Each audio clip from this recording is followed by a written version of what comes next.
8 de septiembre, este día es jueves y nosotros tenemos toda la información completa que usted necesita conocer, tanto en el ámbito nacional como internacional. Estaremos hablando también de la educación y por supuesto de los deportes, porque se anuncia una paralización del Campeonato Nacional de Fútbol. Estará con nosotros más adelante Diego Valencia para darnos los detalles. Pero ahora saludamos con Abraham Verduga, que se encuentra en el puerto principal. Abraham, un abrazo desde aquí. ¿Qué tal, Vanessa? Es un placer saludarte. Gracias a todos por estar pendientes de la pantalla de la televisión pública. Arrancamos de inmediato este informativo con las noticias actualizadas. Atención, el proyecto de intervención integral del Hospital de Especialidades Eugenio Espejo fue entregado oficialmente por el presidente Rafael Correa. La inversión de las obras se acerca a los 34 millones de dólares. Lo vemos. María y Rubén expresan su agradecimiento por los servicios de salud del Hospital Eugenio Espejo. María lleva a su esposo desde San Miguel de los Bancos y Rubén superó su cáncer de pulmón. ¿Por fuera cuánto le habría costado este tratamiento? Me decían que entre 45 y 50 mil dólares, que no los hubiera podido pagar y seguramente hubiera quedado ahí nomás. Buenos especialistas, está todo bien, no hemos pagado nada, a nosotros no nos ha costado nada, todo ha sido gratis. Aquí, durante el primer semestre de este año, fueron atendidos cerca de 7.000 pacientes. En consulta externa casi 145.000, por emergencia más de 9.000 y se realizaron 4.600 cirugías. Son algunas cifras de la capacidad instalada y con la repotenciación de sus áreas, los resultados son más efectivos, a decir de la ministra Margarita Guevara. Que aquí se resuelven las patologías y los casos de mayor complejidad.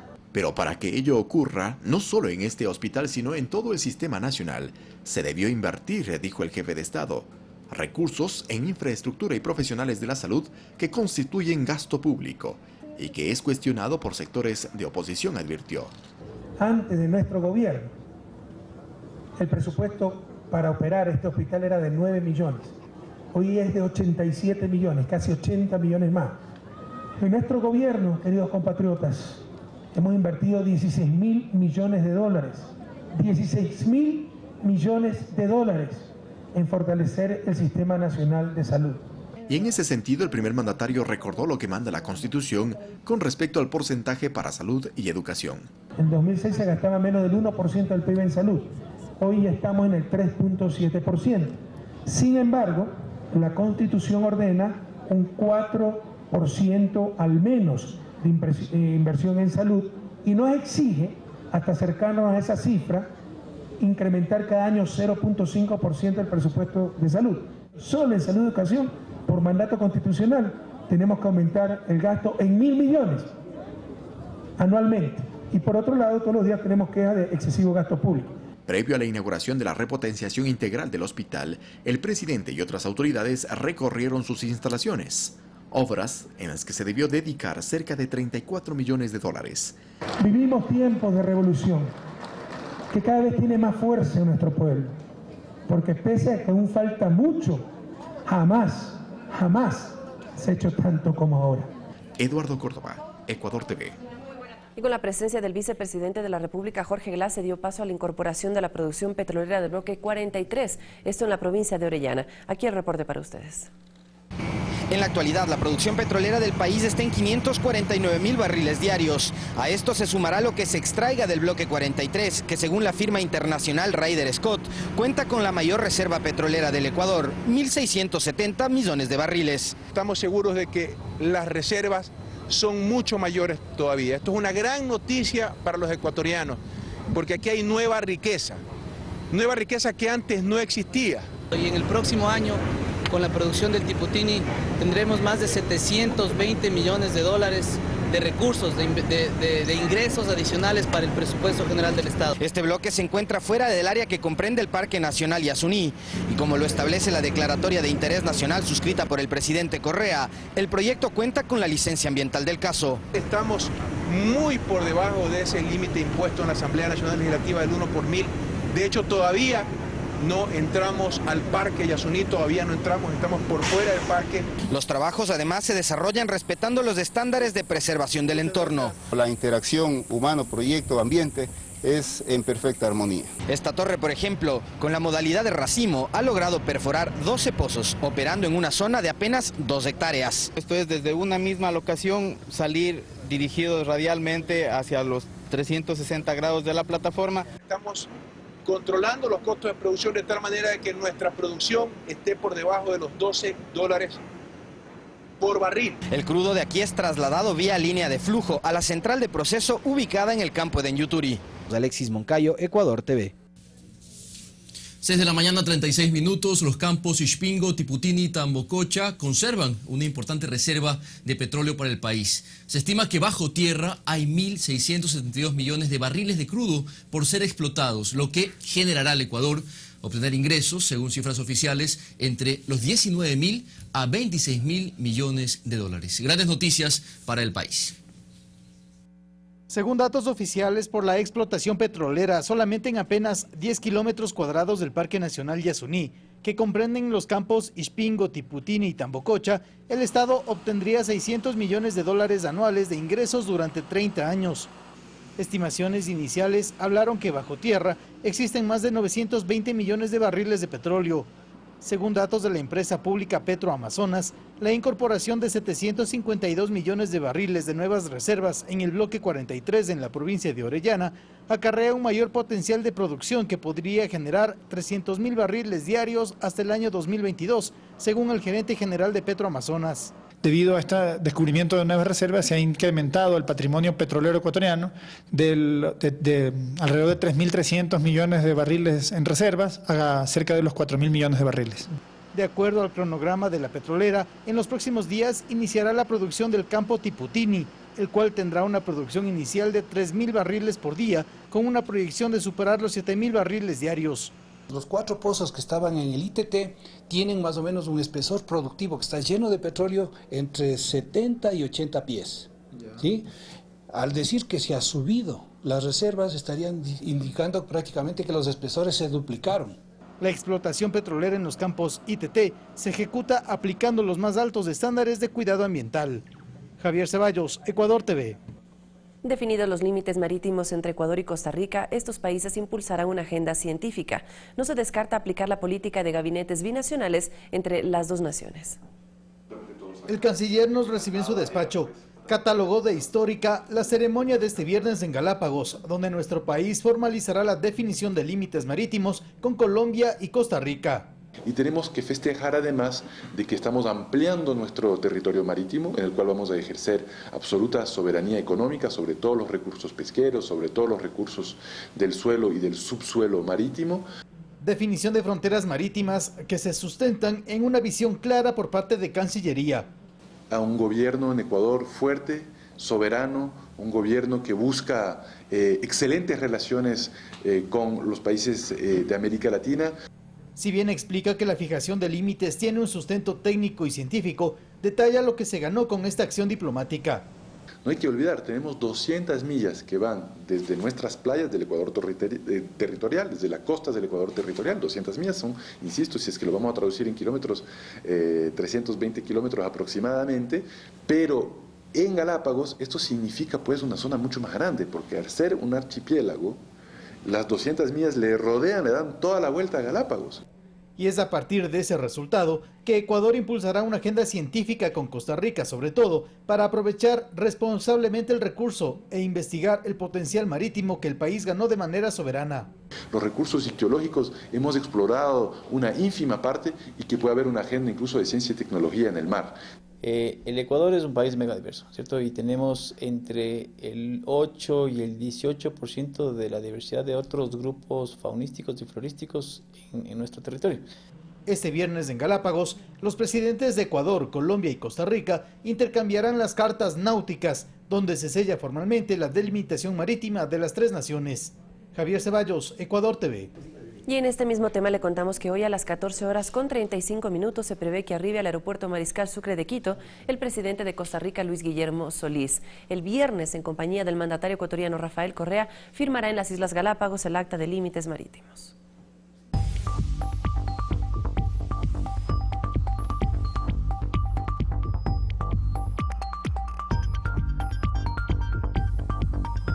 Hablemos de Hábitat. Hábitat 3, la conferencia internacional a desarrollarse en Quito entre el 17 y 20 de octubre próximo. Desde la sociedad civil se presentará una propuesta denominada Ciudades Sostenibles. Aquí les explicamos de qué se trata.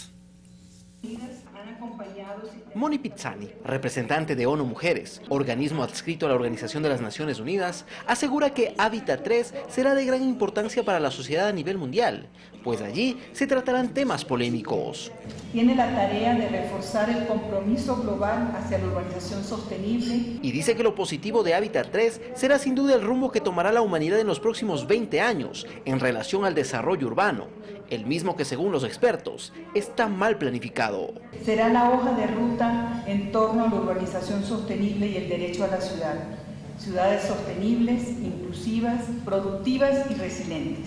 La representante de ONU Mujeres manifiesta que este desarrollo mal planificado ha traído un sinnúmero de problemas en la mayoría de las urbes del mundo. Tenemos que mantener el aumento de temperatura del planeta en menos de 2 grados, de lo contrario desaparecerán islas y la incidencia de enfermedades será mayor. Por su parte, la secretaria de Ambiente del municipio de Quito, Verónica Arias, sostiene que dicha conferencia abrirá un debate serio sobre la problemática actual en cuanto a planificación urbana. Alcaldes internacionales, donde organizaciones de la sociedad civil de los más diversos rangos van a estar debatiendo justamente de temas de sostenibilidad. Con motivo de la conferencia Hábitat 3 en Quito, se habilitarán varios campus de charlas y también escenarios en los cuales se realizarán actos sociales y culturales. Se prevé la presencia de 30.000 personas, 12.000 de ellas extranjeras. Alex Llanos, Ecuador TV. Y hoy, 8 de septiembre, Quito conmemora sus 38 años de la declaratoria como Patrimonio Cultural de la Humanidad. En el Palacio de Carondelet se presentará una muestra fotográfica y su fachada se iluminará con los colores capitalinos. Por medio de una muestra fotográfica se pretende trasladar a los visitantes de Carondelet al Quito antiguo. Ustedes observan la fachada del Palacio de Carondelet y algo interesante que ustedes van a encontrar inclusive en esta fotografía es lo que no existía la urbanización en la parte posterior. La muestra exhibirá fotografías desde 1860 hasta la actualidad. Este es uno de los eventos programados para celebrar a la Carita de Dios a 38 años de haber sido declarada como Patrimonio Cultural de la Humanidad por la UNESCO. Por ejemplo, a las 8 de la mañana se va a dar ya el embanderamiento de la fachada del palacio. A partir de las 3 de la tarde se ubicará también en el pretil unas estatuas vivas que van a dar a conocer mucho más a la gente de todas las estructuras que tenemos en el casco colonial. El pretil del palacio también se viste de gala con los colores capitalinos, pues este jueves tendrá muchos visitantes que podrán compartir el recorrido, ya tradicional por sus pasillos y salones. Todo Ecuador es muy bonito, pero bueno, Quito y esta parte histórica es diferente a todo lo que uno conoce. Lo que más me gustó es el contraste de culturas que hay. El ver los indígenas con sus trajes, con sus sombreros, es algo realmente alucinante.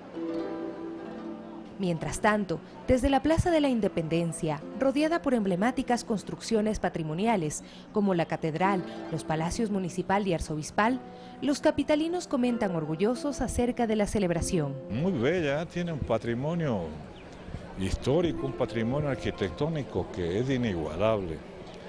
Y eso la hace pues un verdadero tesoro cultural, ¿no? No hay más deleite esta ciudad. Pues es una ciudad para vivir, una ciudad hermosa. Sí, es la Carita de Dios, una de las mejores ciudades, pienso, involucradas en el mundo.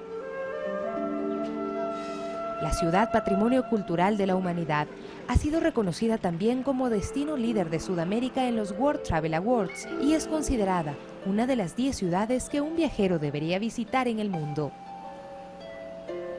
Sofía Montoya, Ecuador TV.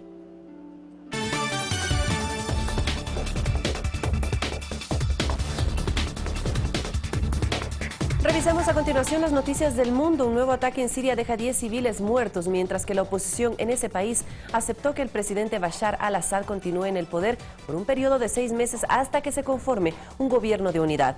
Países como Francia y Gran Bretaña anunciaron la construcción de un muro para evitar la migración masiva de personas que huyen de la guerra. Aquí el detalle. Al menos 10 civiles murieron en una nueva incursión aérea en un barrio en Alepo, ciudad que es disputada por las fuerzas del gobierno de Bashar al-Assad y los rebeldes yihadistas. En esta misma localidad se registró un ataque con gas cloro, así lo anunció el Observatorio Sirio de los Derechos Humanos con sede en Londres. Este hecho afectó a unas 80 personas que presentaron síntomas de asfixia. Paralelamente, aviones militares de Rusia anunciaron la destrucción de un cuartel del autoproclamado Estado Islámico en la ciudad de Homs, en el centro de Siria. En tanto, la coordinadora que agrupa a las principales organizaciones de la oposición y milicias rebeldes de este país aceptó que el presidente Bashar al-Assad pueda seguir en el poder durante un periodo transitorio de 6 meses, mientras se negocia la formación de un gobierno de unidad nacional. La propuesta fue presentada por el Alto Comité de las Negociaciones y respaldado en Londres por el denominado Grupo de Amigos de Siria, que agrupa a países críticos al régimen sirio como Estados Unidos, Arabia Saudí y Turquía. Una de las condiciones para desarrollar este plan es el alto al fuego de las fuerzas rusas y estadounidenses, principales coaliciones militares ubicadas en el territorio.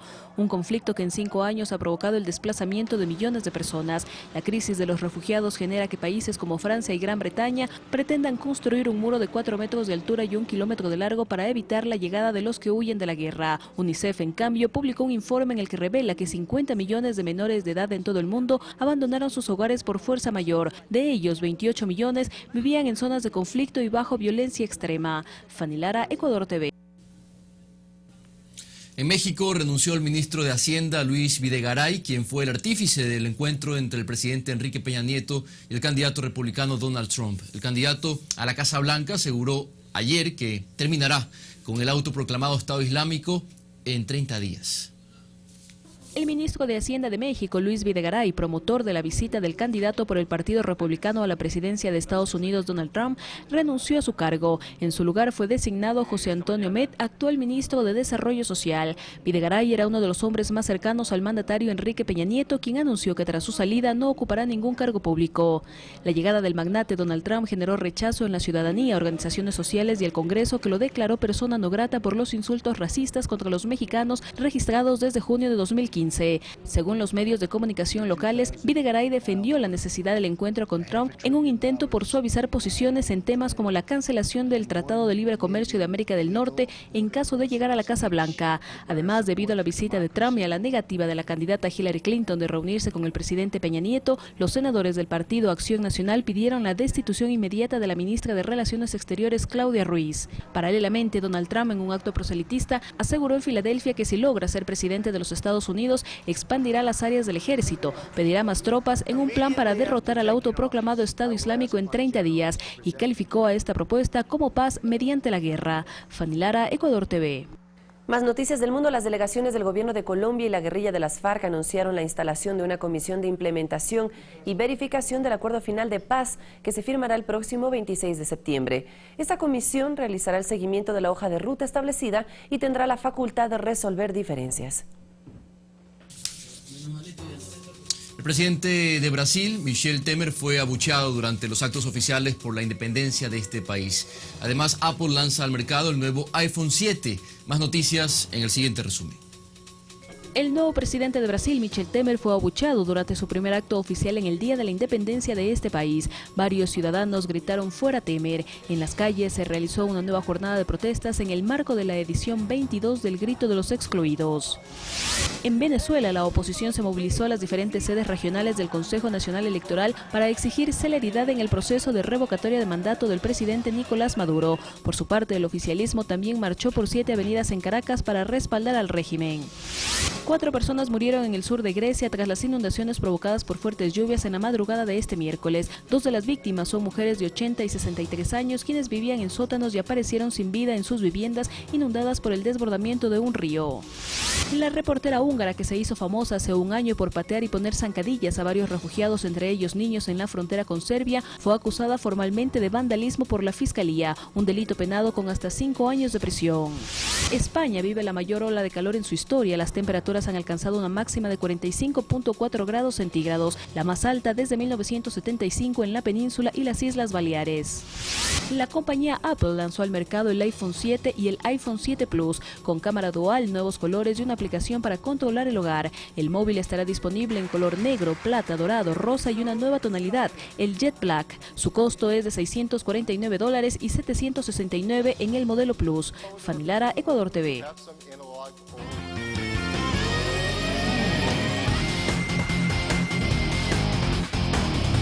6 de la mañana con 50 minutos y jugadores de fútbol y también árbitros anunciaron una posible paralización de las actividades del campeonato nacional. ¿Qué pasa? ¿Cuáles son sus requerimientos? Nos lo cuenta hasta ahora Diego Valencia. ¿Qué tal, Vanessa? Buenos días, un abrazo para todos y bienvenidos a la información deportiva. Lo que dice Vanessa es cierto. Y más allá de que sea una posibilidad, la medida va porque va. Esto entre comillas, y la frase le pertenece a Iván Hurtado, presidente de la Asociación de Futbolistas del Ecuador. Cansados, los jugadores dicen, y también los árbitros, los unos de la falta de cumplimiento y los otros del maltrato que reciben, reitero, según su criterio, de la Federación Ecuatoriana de Fútbol. Ante, por un lado, la falta de pagos a jugadores de varios planteles del país, entre otros, y los casos más caóticos, los de Liga Deportiva Universitaria de Loja, hablando de la Serie B del fútbol ecuatoriano, Deportivo Quito, y la Serie A, entre otros, por ejemplo, la Sociedad Deportiva Aucas, que se manifiesta, se les adeudan a 2 meses de sueldo, y varios casos que ayer se fueron dilucidando por parte del principal dirigente de la Asociación de Futbolistas Profesionales del Ecuador. En cambio, por parte de los árbitros, inconformidad por parte de sus dirigentes en cuanto a los acuerdos que han llegado con la Federación Ecuatoriana de Fútbol. Ambas instituciones, me refiero a los de los futbolistas y también a los de los árbitros, han unido sus fuerzas para, en una medida radical, anunciar la paralización del torneo nacional de fútbol. La medida va porque va, dice Iván Hurtado, entre otros que estuvieron ayer conformando parte de esta rueda de prensa. Nosotros somos de las personas que nos gusta cumplir y que se cumpla la palabra, y no se han cumplido en muchos aspectos. Hoy día conversaba con el presidente de la Federación Ecuatoriana de Fútbol, porque nosotros jamás nos negamos al diálogo, y estaba recién enterándose de situaciones que no se han cumplido, cuando nosotros hemos tenido varias reuniones con el vicepresidente de la Federación Ecuatoriana de Fútbol, el ingeniero Alex de la Torre, con el personal nuevo contratado en la Federación Ecuatoriana de Fútbol, y se han dado vuelta a tantos asuntos, a tantos convenios que hemos tenido y no se han cumplido. Hoy mencionan que lo van a cumplir en estos días. Le manifestaba, tenemos varios días para solucionar los problemas, pero el fin de semana la decisión es que no asistiremos a los estadios de fútbol hasta que no se solucionen los temas de fondo, no con medidas parche, no con promesas a no cumplirse, que se cumpla lo acordado, y estaremos nosotros muy firmes, pero eso sí, con la responsabilidad de ambas partes. El hecho de que nosotros estamos aquí es única y exclusivamente para buscar el beneficio del fútbol ecuatoriano. Eso ha hecho que las dos instituciones que son parte importante del desarrollo del fútbol de nuestro país se lleve de la mejor manera y por el mejor camino. La actitud que toma la dirigencia del fútbol ecuatoriano nos da a demostrar que cuando se hacen este tipo de cosas recién quieren reaccionar, pero mientras podemos permitir los incumplimientos, el atropello, la falta de pago a los clubes, no exigirles a sus afiliados, todo está bien. Pero como lo dijo mi compañero, todo tiene un límite. Y no creo que sea la mejor forma esperar que no haya las fechas o no se cumplan de acuerdo al manifiesto, tanto de los árbitros como de nuestros compañeros jugadores, para que recién quieran hablar. Hay clubes, hay dirigentes que vienen y reciben los dineros en federación y dicen que ese dinero es para pagarle a nuestros compañeros. Y vayan a preguntarse ustedes si nuestros compañeros reciben su dinero. Un caso puntual, el del señor Villavicencio de Liga de Loja. 6 meses le deben a Liga de Loja. Y vino a recibir $10.000 que se los entregó el presidente Villasís, porque yo lo llamé a Villasís. Y me dijo que efectivamente le había entregado los $10.000. El señor Villavicencio llegó a Loja y manifestó que renunciaba. Y nuestros compañeros no tenían cómo viajar a Manta a cumplir su fecha como estaba estipulada. Pero resulta que el señor Villavicencio se desapareció, los $10.000 no aparecen hasta la actualidad. Como esa y muchos otros dirigentes. El tema Deportivo Quito ya es insostenible. Y si los dirigentes no cumplen, Deportivo Quito esta semana está suspendido. Y si no paga lo que tiene que pagar, lamentamos mucho, y compañeros que pertenecen a Deportivo Quito, si el club o la dirigencia no cumple, que también nosotros le hemos dado la mano un sinnúmero de veces, lamentablemente Deportivo Quito tendrá que perder la categoría porque ya es insostenible.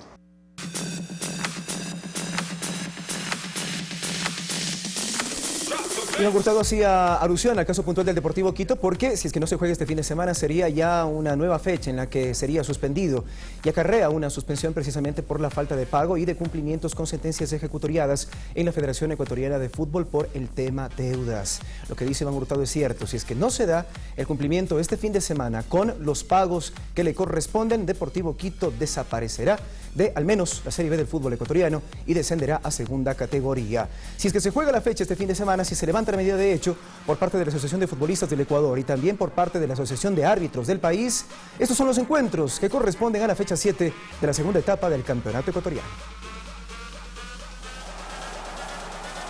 Una vez cumplida la octava jornada de las eliminatorias mundialistas rumbo a Rusia 2018, los aficionados retoman la mirada en el Campeonato Ecuatoriano de Fútbol y en su normal desarrollo. Si bien la última jornada del torneo nacional se cumplió el fin de semana previo, un encuentro fue aplazado por la participación de jugadores con la selección nacional. Dicho partido entre Independiente del Valle y Liga de Quito se llevará a cabo el miércoles 14 de septiembre. Mientras tanto, y a espera de cumplir el calendario, este próximo fin de semana se realizará la séptima fecha del torneo ecuatoriano con los siguientes partidos. El viernes desde las 7:30 de la noche, Emelec será local en el estadio Alberto Spencer Herrera frente al Nacional, un duelo de ganadores que servirá de antesala para la revancha en Sudamericana del Bombillo. El sábado, mientras tanto, tendremos acción en 4 ciudades distintas con los juegos entre Universidad Católica y Liga de Quito desde las 12 horas en el Estadio Olímpico Atahualpa. El partido entre Fuerza Amarilla y Aucas a partir de las 3 de la tarde se cumplirá en el Estadio 9 de Mayo de Machala. Las acciones del River Plate Muchurruna en el Chucho Benítez iniciarán desde las 4 de la tarde y el choque entre Independiente del Valle y Deportivo Cuenca está programado en Sangolquí desde las 17 horas. Finalmente, el último compromiso lo llevarán a cabo las escuadras de Delfín y Barcelona el domingo en el Estadio Reales Tamarindos de Portoviejo a partir de las 3 de la tarde. Un partido donde uno de los líderes y primer finalista del campeonato buscará aprovechar la salida del estratega del equipo cetáceo para volver a ganar. El mundo loco del deporte sigue girando y nos trae algunas novedades. Mascotas que hicieron de las suyas durante el último fin de semana en diferentes canchas del mundo y también en algunas de las pistas de rally de Bolivia.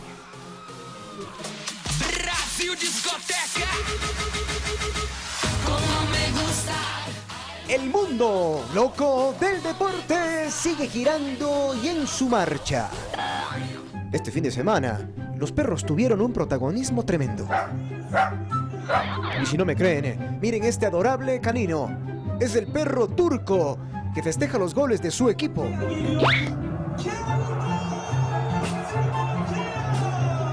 Él, según su dueña, que fue la que subió el video a las redes sociales, es hincha del Fenerbahce.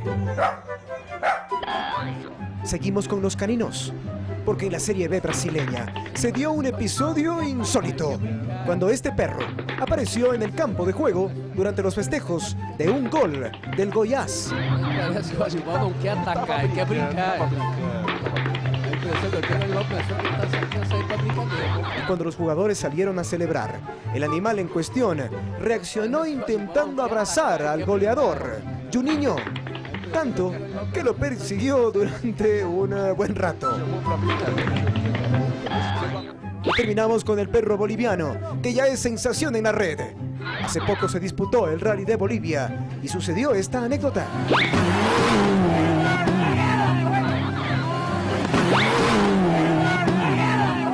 Un distraído perro que corría a la par de los autos que venían en la misma vía a gran velocidad. Uno de ellos tomó un salto para pasar por encima del pequeño animal, justo antes de ser atropellado por accidente. ¡Tremendo! Esto solo ocurre en el mundo loco del deporte.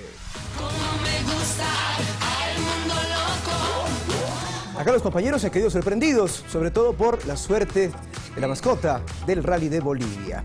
Bueno, nos vamos a despedir, nos dirán si damos el paso a Guayaquil o nos vamos a una pausa.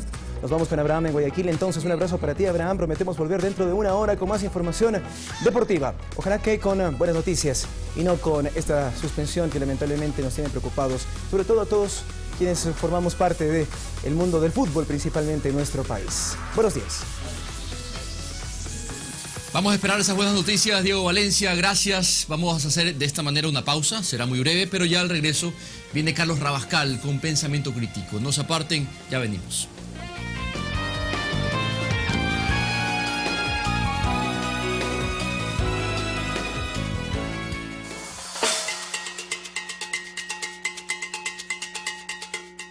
Este domingo en Rodando Ecuador Leyendas, aceleramos a 70 km/h junto al precipicio en coches de madera modificados. Nos subimos al columpio más alto del Ecuador.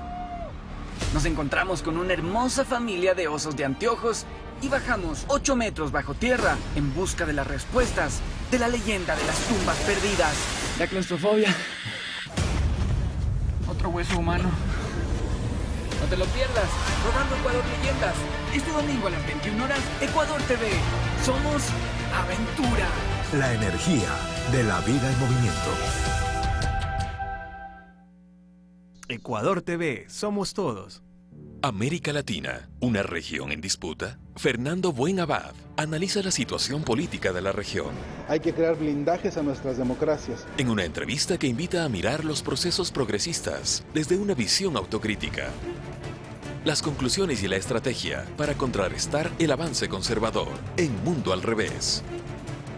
Hoy, 22 horas.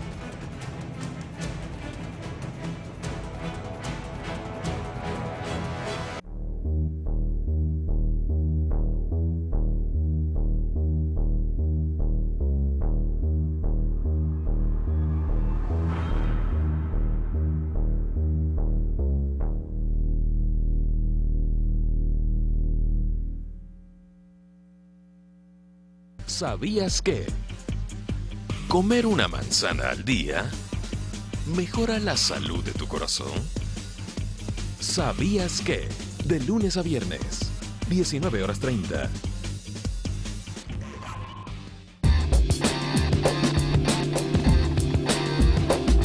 Cuando terminan los trámites del divorcio y hay niños de por medio, empieza otro problema, el de las pensiones alimenticias. Ese será nuestro tema en Al Mediodía. Estaremos contándole quién debe pagar esta obligación, cómo se calcula una pensión alimenticia y dónde deben hacer este pago. Tendremos expertos que responderán todas sus inquietudes, aquí, Al Mediodía. Hoy a las 12 horas.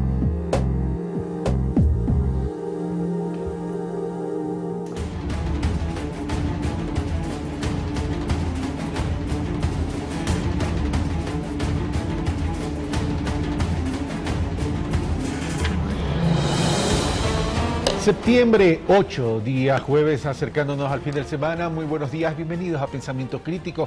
Definitivamente el tema de la economía importa mucho al país, a la ciudadanía y va a ser el eje central de la política ecuatoriana. Me refiero a la campaña electoral en febrero y luego en abril si es que habría segunda vuelta electoral. Para hablar cuál es el comportamiento de este segundo semestre del año y las previsiones para el primer semestre del próximo año, considerando que hay un año electoral y siempre cuando hay año electoral puede existir un signo de interrogación, hemos invitado al señor Diego Martínez, gerente general del Banco Central del Ecuador. Diego, muy buenos días, gracias por estar acá. Buenos días, Carlos, un saludo a la audiencia.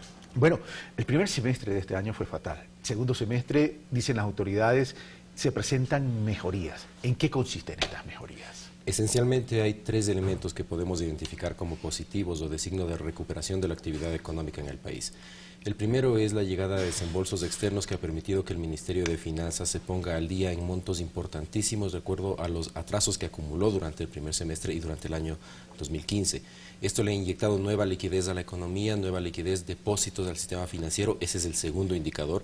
Hemos visto que de los 3.000 millones de dólares que perdió de depósitos del sistema financiero durante el 2015, hasta el mes de agosto ya cerrado se han recuperado 2.000 millones.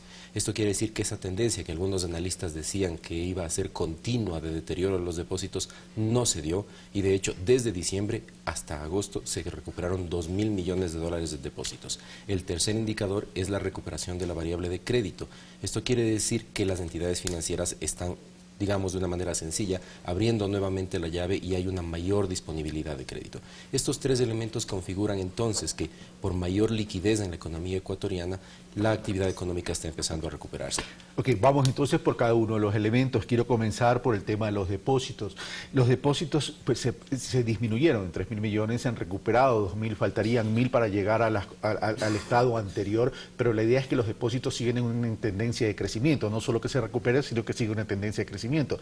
El año electoral, que es el próximo, ya estamos viendo prácticamente el calendario electoral, pero el próximo año, en el primer semestre, siendo un año electoral, ¿estos depósitos pueden tener una tendencia de crecimiento o va a haber un frenazo? Yo creo que eso depende mucho de cuál sea el sector externo. Hay que explicarle a la ciudadanía qué determinó esa caída de depósitos durante el año 2015 para entender qué podría pasar también durante el 2016, lo que resta, y en el 2017. El talón de Aquiles de la economía ecuatoriana es del sector externo, no es del sector fiscal, sino el sector externo. Y contemos lo que ocurrió durante el año 2015 a partir de que en el 2014 finales empezaron a caer los precios del crudo. Hemos perdido, si comparamos el 2016 con el 2014, hemos perdido 11.000 millones de dólares de ingresos por exportaciones. Esta es la caída de exportaciones más grande que hemos tenido, incluso si comparamos con aquella que hubo entre los años 85 y 1987. En aquel entonces las exportaciones cayeron un 33%. Ahora, entre el 2014 y el 2016 han caído casi un 44%. Nunca antes ocurrió esto en la economía ecuatoriana, ni siquiera en el año 99. No obstante, la política económica que hemos implementado fue decisiva en el sentido de que privilegiamos un aspecto y le dijimos al país, nosotros vamos a privilegiar la protección y permanencia de la dolarización, y eso es lo que hemos hecho. Desde ese punto de vista, entonces, si es que seguimos controlando el sector externo, ya que hemos decidido extender la salvaguardia, por ejemplo, podemos garantizar que el flujo de dólares a la economía ecuatoriana sea estable y esperaríamos que los incrementos en esta variable, depósitos, pudieran seguirse dando, quizás a un ritmo pequeño, pero que sigan siendo constantes. Ahora, vamos al tema, para terminar el tema tan solo de depósitos, es decir, el sector externo es la clave, pero el sector externo lamentablemente nosotros no lo controlamos. Recordemos que el sector externo se vio debilitado, se vio afectado por la disminución del precio del petróleo y también por la apreciación del dólar, que nos impidió ser competitivos, y eso establece barreras de mercados, no teniendo la posibilidad de poder devaluar. Que yo no sé si sea bueno o sea malo, en mi consideración prefiero la dolarización. Pero bueno, vamos a lo siguiente. ¿Qué plan tiene el gobierno nacional para neutralizar una eventual caída de precios de petróleo el próximo año? En caso, ojalá que no se dé, pero nosotros no tenemos la bolita de cristal para determinar si se va a dar o no se va a dar, pero es un riesgo. Nosotros no controlamos, como bien has señalado, variables como el precio del crudo o como el valor del dólar en el mundo. Esas son cosas que el gobierno ecuatoriano no puede determinar. Pero hemos utilizado absolutamente todas las herramientas disponibles de la política pública para evitar que esos choques externos se transmitan fuertemente a la economía ecuatoriana. ¿Qué hemos hecho? En el sector externo hemos aplicado medidas para, por ejemplo, evitar que haya una salida en exceso de dólares aplicando la salvaguardia. Esa es la medida esencial de salvaguardia. Que se va a mantener. Y hemos anunciado ya que se mantiene por un año adicional, por lo menos hasta mayo del próximo año. Eso es un factor esencial en la parte externa. Y en la parte interna también hemos tomado decisiones importantísimas desde el primer momento. Cuando vimos que el precio de crudo se estaba derrumbando y que nuestras exportaciones estaban cayendo, tomamos la decisión de recortar el gasto público. Esto, si bien es un tanto recesivo y hemos visto que conduce a que durante el año 2016 la economía ecuatoriana tenga una tasa de variación negativa de menos 1.7, también hay una muy buena noticia, y es que llegaron fondos en el año 2016 como resultado del terremoto para actividades de reconstrucción. Y adicionalmente estamos implementando una política contracíclica porque no queremos que la recesión en la economía ecuatoriana sea continua. Y por lo tanto, por los indicadores que hemos visto, recuperación de depósitos, incluso recuperación del precio de crudo, podemos anunciarle al país que durante este segundo semestre ya la economía ecuatoriana está iniciando una etapa de recuperación. Una etapa de recuperación que es paulatina, por supuesto, no es que de la noche a la mañana las cosas van a estar como en el año 2012 o 2013, pero sí esperamos poder dejar a la economía ecuatoriana hasta mayo del próximo año en una senda de recuperación y de crecimiento. ¿Cuánto disminuyó en gasto público el gobierno nacional desde que comenzamos con el shock externo? Bueno, el crecimiento, por ejemplo, del consumo público es del menos 2.57. Ese es lo que va a decrecer en este año, en valores corrientes, en valores reales. Y, por ejemplo, la inversión pública ha decrecido en más de 3 puntos. Esto quiere decir que se ha reducido fuertemente. Lo importante que hemos visto en los datos del año 2015 ya cerrados es que pese a la reducción que tuvimos en la inversión pública, porque evidentemente no se podía hacer porque los ingresos petroleros cayeron muchísimo, la inversión privada pudo sostener un ritmo importante. Esto da cuenta de la dinámica que tiene la actividad económica y si bien vamos a tener una tasa negativa en este año, hay algunas variables que muestran factores de crecimiento muy positivos. Okay. La inversión privada es fundamental. La economía no se dinamiza tan solo por la inversión pública, sino también tiene que dinamizarse por la inversión privada. En ese sentido, por ejemplo, hay algunas inquietudes de parte del sector productivo nacional, como por ejemplo el impuesto mínimo a la renta y del sector exportador el drawback, que dicen nos deben 235, 240 millones de dólares y eso nos afecta a la liquidez para poder dinamizar nuestro sector, generar ventas al exterior y generar divisas hacia el interior. Nosotros hemos sido muy claros con el país desde el año 2007 y en el último plan de desarrollo fuimos completamente claros. El sector público, el gobierno tenía una estrategia de dotarle al país de algo que nunca tuvo, una base de infraestructura tanto productiva como de sectores estratégicos, como de talento humano que le permita retomar luego la posta al sector privado para ser el motor de crecimiento a futuro de la economía ecuatoriana. Eso lo hemos hecho y nadie lo ha negado, e incluso el propio sector privado y analistas de oposición lo reconocen. Son facilidades para la producción, pero no debe ser lo único. No obstante, lo que sí se debe discutir y lo responsable, porque estamos entrando ya en una etapa franca de pre-campaña, posteriormente en una campaña política, es qué esperan, cómo desarrollar el modelo económico en el Ecuador. Se ha dotado de infraestructura, pero hay que ser muy responsables. Por ahí, por ejemplo, habría recomendaciones, algunos candidatos de oposición lo han mencionado, que esperarían hacerle competitivo al Ecuador bajando los salarios de los ecuatorianos. Nosotros creemos que el ecuatoriano debe escoger muy bien respecto a los planteamientos que hagan los distintos candidatos de cómo vamos a hacer competitiva a la economía ecuatoriana en este nuevo ciclo de la economía mundial. Va a ser un ciclo de la economía mundial distinto del que vivimos desde que nos dolarizamos. Desde que nos dolarizamos, la economía ecuatoriana vivió un ciclo positivo del precio del crudo, pero ahora estamos en un ciclo diferente, estamos en un ciclo bajo. A la pregunta, drawback e impuesto mínimo. Yo creo que esas son alternativas que se deben explorar porque permitirían ser competitivos en el mercado externo. No nos olvidemos, el dólar se ha apreciado frente al resto de monedas del mundo más de un 10%. Si no hacemos algo para ser competitivos a nuestros exportadores, herramientas como el drawback, que este gobierno lo ha aplicado y que se ha venido pagando de alguna manera, hubo algunos atrasos, pero se pondrá al día, difícilmente las exportaciones ecuatorianas podrán ser competitivas. ¿Significa que están dispuestos a revisar el tema del drawback y el tema del impuesto mínimo? Por supuesto que sí. Siempre hay que analizar aquellas medidas que pudieran hacer competitivas a nuestras exportaciones. Ok, vamos al tema entonces del crédito. La Asociación de Bancos Privados hizo un anuncio, vamos a colocar 10.000 millones de dólares de crédito, lo que es un síntoma positivo. Ahora es cómo se va a orientar ese crédito. Recordemos que hay un código monetario donde la política del Banco Central o quienes manejan la política crediticia en el Ecuador pueden redireccionar o direccionar u orientar el crédito en el Ecuador a efectos de poder dinamizar la economía. Hay una articulación entre lo anunciado por la Asociación de Bancos Privados versus la estrategia y política monetaria o crediticia del Ecuador. Las autoridades monetarias no hemos decidido implementar una política de direccionamiento de crédito definiendo a qué sectores prestar. Eso es algo que deben escoger las propias entidades financieras en función de las características de los negocios y de quienes solicitan crédito. Desde ese punto de vista, lo que nosotros sí podemos decir es que el sector financiero otorgó 9.500 millones de dólares en el primer semestre en crédito. El anuncio que han hecho de otorgar 10.000 en el segundo semestre, si bien es positivo, nos parece que pudiera ser incluso mayor. ¿Por qué? Los depósitos se han recuperado en 2.000 millones.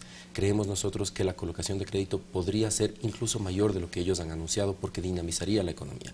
De todas maneras, el gobierno nacional ha decidido también que mediante los desembolsos externos que han llegado en los últimos meses también se inyectará más economía a la economía, y eso determinará que los depósitos vuelvan a crecer y que las entidades financieras puedan otorgar incluso más crédito. Ahora, pero aquí hay un debate, es que se debe incentivar el consumo, es decir, la demanda o la oferta, que es la producción. Ambas cosas. Ambas cosas. Hemos visto que durante el último año, ante la caída de ingreso de dólares, también el consumo de los hogares se ha reducido, ligeramente, pero se ha reducido. Este es un momento en el cual es necesario incentivar todas las variables de la economía. La economía es como un circuito. Si uno incentiva solamente una cosa, no es suficiente. Hay que incentivar la producción, hay que incentivar el consumo, hay que incentivar la inversión, y eso es lo que este gobierno está promoviendo. Cuando una economía no crece, y más aún cuando decrece, tiene una afectación directa en el empleo. ¿Cómo revertir esto? Este año ya no hay tanto espacio para revertirlo, a pesar de que el segundo semestre muestra ciertas mejorías. Pero ¿cómo revertirlo el próximo año, considerando que el próximo año es un año incierto por las elecciones, por la aplicación de un modelo que no sabemos cuál va a ser, si es la continuación de este o va a ser un nuevo modelo? ¿Cómo evitar que la economía decrezca y revertir esa situación para mejorar el empleo en el Ecuador? Había mencionado ya que el talón de Aquiles de la economía ecuatoriana, o el punto que hay que siempre tener un ojo puesto encima, es el ingreso de dólares, el sector externo. En la economía ecuatoriana es muy sencillo. Si es que ingresan más dólares que el año pasado, la economía ecuatoriana va a crecer. Si es que la cantidad de dólares que ingresa la economía ecuatoriana es menor que los años anteriores, la economía ecuatoriana va a decrecer. Es bastante simple. En otros países que tienen moneda propia, este fenómeno es distinto, porque esos países pueden imprimir moneda y por lo tanto monetizan su economía y dinamizan la actividad. En el Ecuador eso no es posible, por lo tanto todo depende de la velocidad a la que se ingresan o dejan de ingresar los dólares. El secreto entonces está en determinar una política tanto en la parte comercial, en la parte externa, en la parte fiscal y en la parte de endeudamiento, tanto público como privado, que garantice que el flujo de dólares sea suficiente para que haya cada vez más dólares. Hemos logrado evitar un fenómeno que podía haberse dado en la economía ecuatoriana con lo que ha ocurrido desde el año 2015, y era que caigan todos los agregados monetarios. Actualmente tenemos agregados monetarios más altos, incluso desde que estamos dolarizados. Hemos logrado revertir ese peligro que corrió la economía ecuatoriana, lo anunciamos al país, íbamos a cuidar la dolarización, lo hemos hecho, y ahora los gobiernos que vengan y nosotros mismos, hasta que dejemos este periodo, lo que vamos a hacer es eso, cuidar los niveles de liquidez en la economía ecuatoriana. Esto significa entonces, siguiendo en esta línea de argumentación suya, Diego, que el tema del acuerdo con la Unión Europea es indispensable. Es importantísimo porque necesitamos que haya un flujo positivo de ingreso de dólares y ser competitivos. En este caso, mediante este acuerdo, es esencial. Vamos al endeudamiento, y ya estoy terminando, Diego Martínez, no sin antes agradecer la presencia suya. Diego, el tema de endeudamiento, de una u otra manera, prende ciertas luces de alerta, 36, 37%, algunos dicen incluso ya más del 40%, porque no se contabilizan las preventas del petróleo con China y el tema de los bonos que ha comprado el Banco Central, etcétera, etcétera. Pero más allá del indicador, ¿qué capacidad de reacción y de gestión se le está dejando el nuevo gobierno? Considerando más aún que se habla de la posibilidad de un endeudamiento de 12.000 millones de dólares para la refinería del Pacífico. El gobierno ecuatoriano ha aplicado una estrategia mediante la cual se establece un proceso de fondeo para las actividades económicas a través de un endeudamiento que permita cuidar la dolarización, ya que no podemos obtener dólares exportando, teníamos que mantener los niveles de liquidez adquiriendo un poco de endeudamiento. Esto ha determinado que actualmente, en la forma correcta de medir el endeudamiento, que es la deuda consolidada, hay dos elementos en la medición de deuda pública: lo que debemos a actores privados, tanto nacionales y externos, como lo que nos debemos entre entidades públicas. Si consideramos todo, estamos a un nivel de aproximadamente un 37%, pero eso no es lo técnicamente correcto, porque es como que el Banco Central le deba finanzas y finanzas al Banco Central. Lo importante es considerar deuda consolidada, es decir, cuánto debemos a actores privados, no gubernamentales, tanto nacionales como en el exterior. Y si consideramos ese dato, el nivel de endeudamiento público sobre el Producto Interno Bruto, incluso con este nuevo PIB, que es un poco más bajo, dada el crecimiento que esperamos, claro, la tasa está en 25,7, es decir, hay un margen más que suficiente. Desde ese punto de vista, lo que hemos decidido es claro. Vamos a dejarle al próximo gobierno un margen de maniobra lo suficientemente razonable para que pueda implementar una estrategia acorde a lo que sea su plan de gobierno. ¿Se descarta el endeudamiento para la refinería del Pacífico? No lo podemos descartar porque ese es un proceso mediante el cual se establece la necesidad de algún proyecto esencial para el país. ¿Pero usted cree que es prudente el endeudamiento? Tenemos que hacerlo de manera adecuada y viendo el desempeño que tenga la economía ecuatoriana. Yo no soy quien lleva ese tema, no puedo decir si se lo descarta o no. Yo tengo mis dudas acerca de la prudencia de endeudarse cuando eso es debería ser más bien una inversión de riesgo con socio estratégico, como me lo dijo el presidente de la República en el 2013. Veo que ahí hay un cambio en el discurso. Vamos y ya para terminar. ¿No hay que crear una base económica en el Ecuador endógena, tener un crecimiento endógeno para que eso sea una base de protección para los shocks externos? Eso es lo que hemos querido promover, tanto por la generación de nueva infraestructura productiva, estratégica, de talento humano. Eso lo que permite es tener una capacidad endógena, interna, propia, que permita generar producción, exportaciones y demás. No obstante, el contexto externo es bastante difícil. Nuestras exportaciones, tanto las tradicionales como las no tradicionales, son menos competitivas que antes y eso probablemente se mantenga durante unos pocos años. Por lo tanto, lo esencial es continuar con eso, con las medidas que sean. Los nuevos candidatos propondrán sus ideas y demás. No creemos que el camino sea flexibilización laboral a rajatabla al estilo neoliberal en el cual los ecuatorianos tengamos que enfrentarnos a reducciones salariales aceleradas. Creemos que eso no es adecuado. Nuestro modelo ha sido diferente. Los ecuatorianos tendrán que elegir. Pero tenemos que ser sumamente claros también, porque hay representantes de, por ejemplo, cámaras esencialmente de producción, que son esencialmente importadores. Ellos protegen su negocio. Creo que nosotros como gobierno debemos proteger el interés del país. Diego Martínez, gerente del Banco Central, muchas gracias por estar con nosotros. Muchísimas gracias. Nosotros hacemos una breve pausa y regresamos y como siempre digo, en este tema y en todos los temas, las conclusiones son de ustedes. Venimos de inmediato.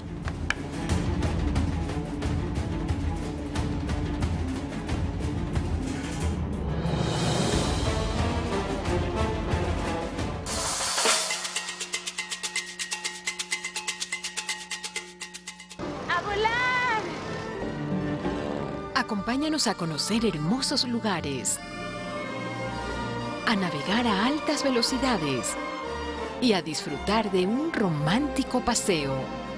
Conoce Italia en 1000 lugares que ver antes de morir. Hoy, 20 horas. Ecuador TV, somos todos.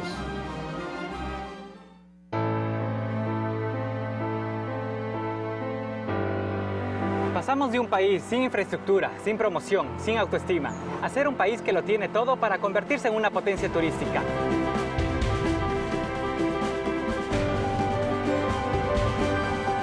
Y eso es patria para todos. La década ganada. Un policlínico lleno de ancianos. Una de las fortalezas más grandes que tiene son los adultos mayores. Su mejor medicina, cantar en un coro que los rejuvenece y motiva. Siempre me gustó cantar, no tengo voz, no sé nada. Uruguay presenta Los de Siempre en Doc TV, este sábado, 17 horas. Festeja el nuevo año con toda la alegría, con todo su esplendor. Adiós.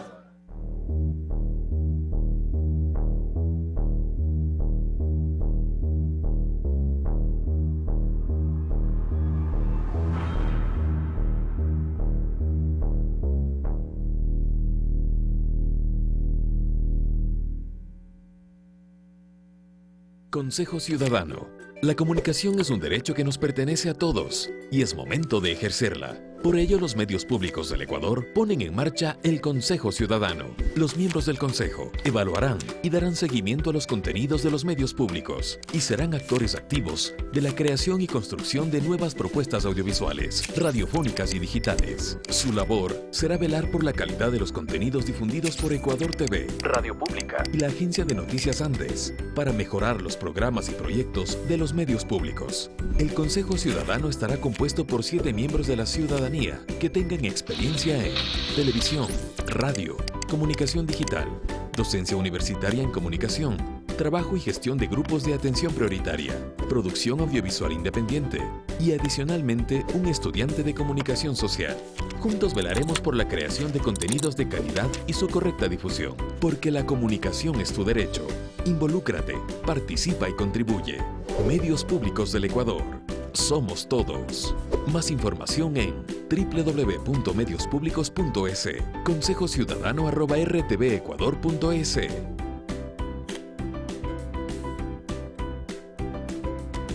Ven y sé parte de la generación sin límites. Porque en Claro no tenemos límites. Hablamos a cualquier operadora ilimitadamente. Tenemos Facebook y WhatsApp gratis. Y te damos más megas que ningún otro operador, más Claro Música y Claro Video. Además, puedes financiar tu equipo a 24 meses sin intereses, con la mayor variedad de modelos 4G LTE. Nadie te da más. Únete a Claro y vive sin límite, desde $25 mensuales, con llamadas ilimitadas a todas las operadoras. 1.700 megas, Facebook y WhatsApp gratis y el mejor entretenimiento. Porque Claro, te da más.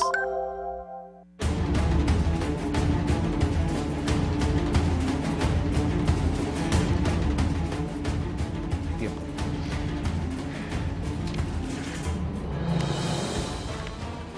Las relaciones entre el poder civil y militar, sin duda alguna, en estos últimos días o tiempos, ha generado cierta crispación en el ambiente. Para tratar sobre ese tema y cuál es el rol de cada uno y cuál es el rol dentro de la estructura de la sociedad, de la estructura política del Estado ecuatoriano, hemos invitado a Daniel Pontón, investigador y catedrático del IAEN.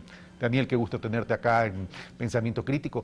Bueno, este nivel de crispación ha sido tradicional, ha sido histórico en el Ecuador. Y el tema es, ¿a quién debería estar subordinado? Pues las Fuerzas Armadas. Bueno, gracias Carlos, un gusto estar acá. A ver, me parece que las relaciones, dentro de esta situación hay que analizar un poco cómo ha sido la histórica relación de las Fuerzas Armadas dentro de lo que es la relación con el poder político, pero también eso tiene mucho que ver cómo la sociedad civil ha concebido el tema de las Fuerzas Armadas. Las Fuerzas Armadas ciertamente es una institución con una alta credibilidad, ¿no? Y bueno, en cierta manera es una institución que ha estado presente en unas gestas históricas, ¿no? Y eso le da ya un lugar importante a la historia del país.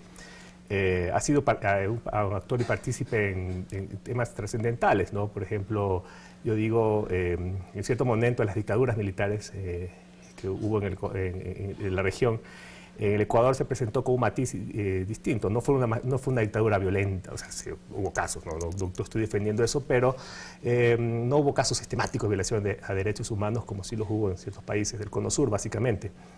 Y las Fuerzas Armadas ecuatorianas tienen un fuerte asiento desarrollista, ¿no? Y eso ciertamente le ha dado también, en la historia del país, sobre todo en los 70, con también el boom petrolero de los 70, se construyó un modelo de Estado, digamos, con todos los errores que podemos decir, no vamos a discutir eso, un modelo que fue un momento importante para el país, ¿no? No quiere decir que la dictadura es algo bueno, pero en todo caso el modelo desarrollista es algo que le da una impronta distinta al tema de las Fuerzas Armadas. Pero dentro de la época democrática ha incidido, porque ha sido dirimente, es decir, no solamente se ha preocupado por la seguridad nacional, sino que ha estado, si se quiere, no me gusta utilizar este término de seguridad democrática porque me recuerda a algo en Colombia, pero sí ha sido dirimente en el tema democrático.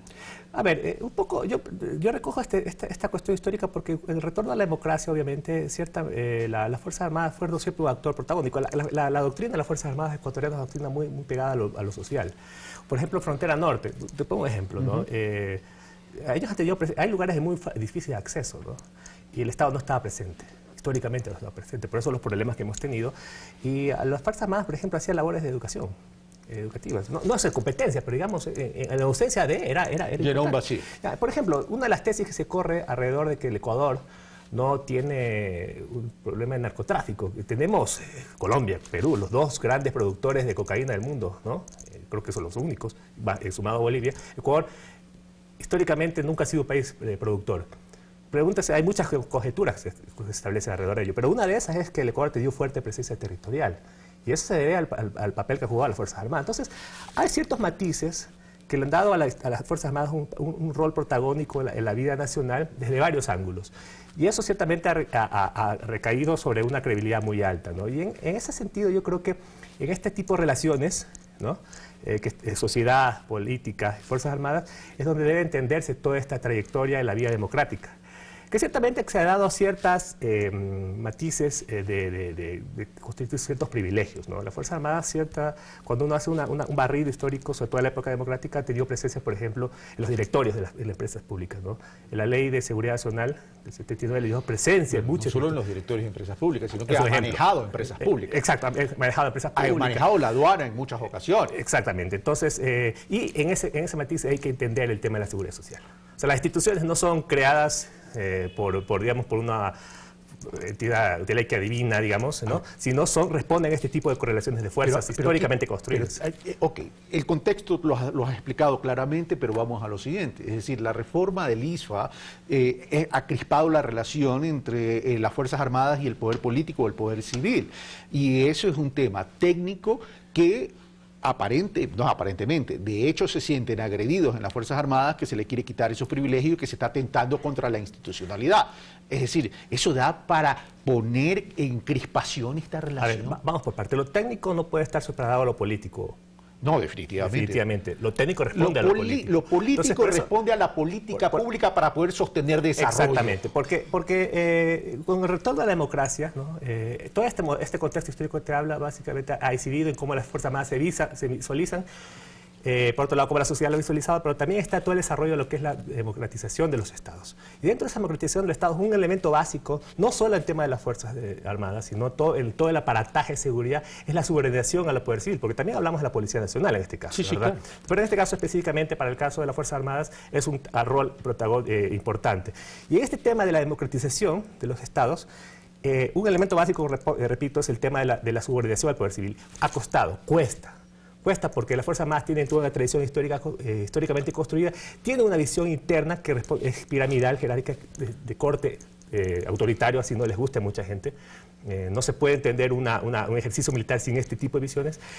Y claro, en este tema yo siempre digo, los momentos de coyuntura histórica que he tenido en la época democrática, por ejemplo, la caída de los presidentes, las Fuerzas Armadas, no directamente, ni una ley, pero sí como un actor directo han tenido incidencias sobre ciertas decisiones. Pero vamos a lo siguiente, Daniel, y te lo voy a preguntar de forma sencilla.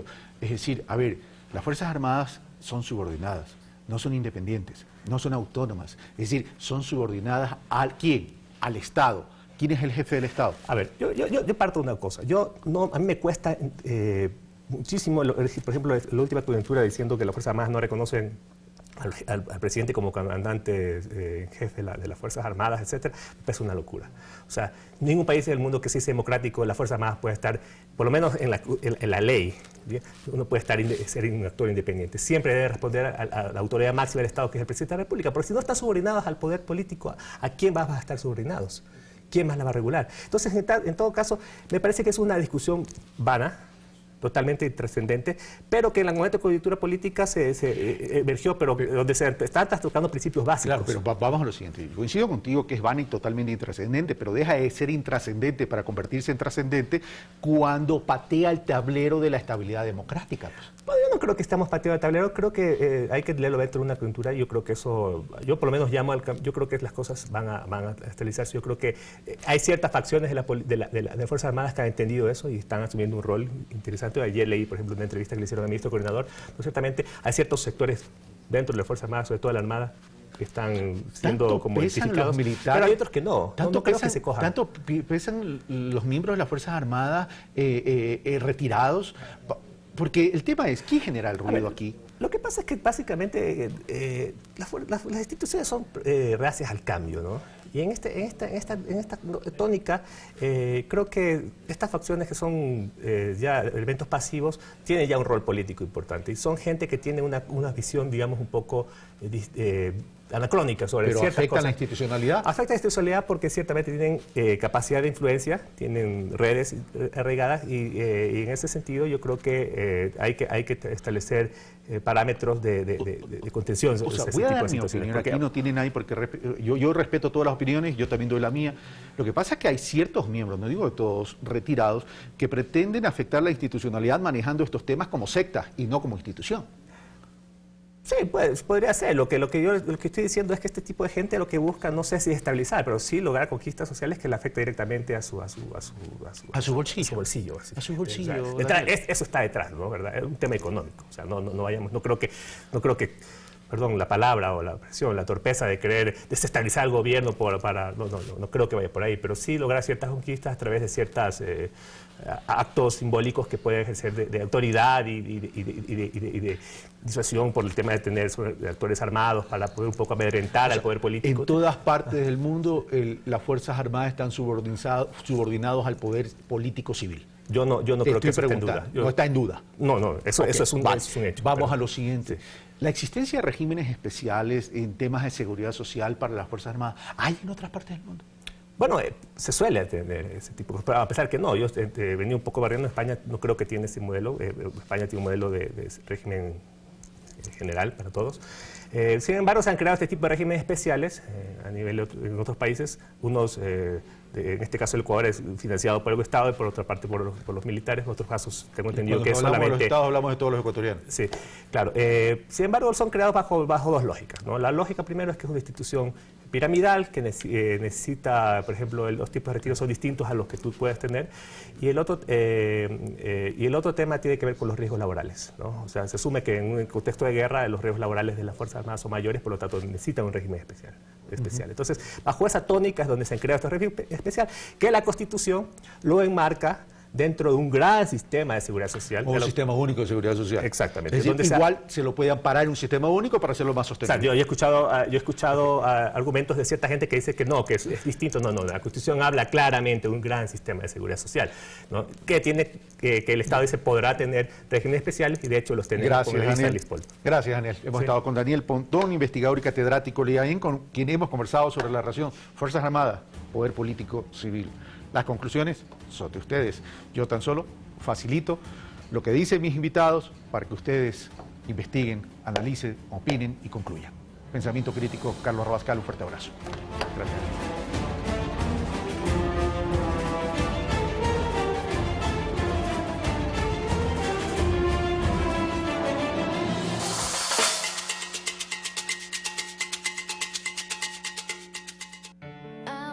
Tal vez estando en la piel de ese que tanto odia, ¿Estoy en el cuerpo de Maya?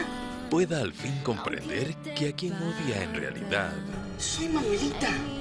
es a sí misma. ¿Qué se siente? Ser vos. Es un asco, no necesito estar en tu cuerpo para darme cuenta. Aliados, hoy, 18 horas.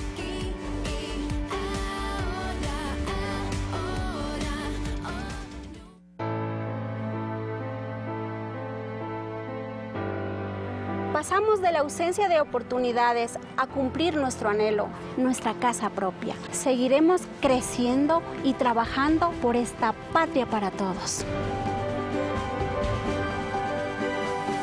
La década ganada. La búsqueda del máximo superhumano se centra en poder cerebral. Puedo ver todos los dígitos en mi mente. Un campeón de cubo Rubik cuya mente crea increíbles estrategias. Un genio, dueño del récord mundial, llamado la calculadora humana. Fui capaz de ver mi mente. Superhumanos, domingo, 18 horas. Ecuador TV, somos todos. Ven y sé parte de la generación sin límites. Porque en Claro no tenemos límites. Hablamos a cualquier operadora ilimitadamente. Tenemos Facebook y WhatsApp gratis. Y te damos más megas que ningún otro operador, más Claro Música y Claro Video. Además, puedes financiar tu equipo a 24 meses sin intereses, con la mayor variedad de modelos 4G LTE. Nadie te da más. Únete a Claro y vive sin límite, desde $25 mensuales, con llamadas ilimitadas a todas las operadoras. 1.700 megas. Facebook y WhatsApp gratis y el mejor entretenimiento. Porque Claro, te da más.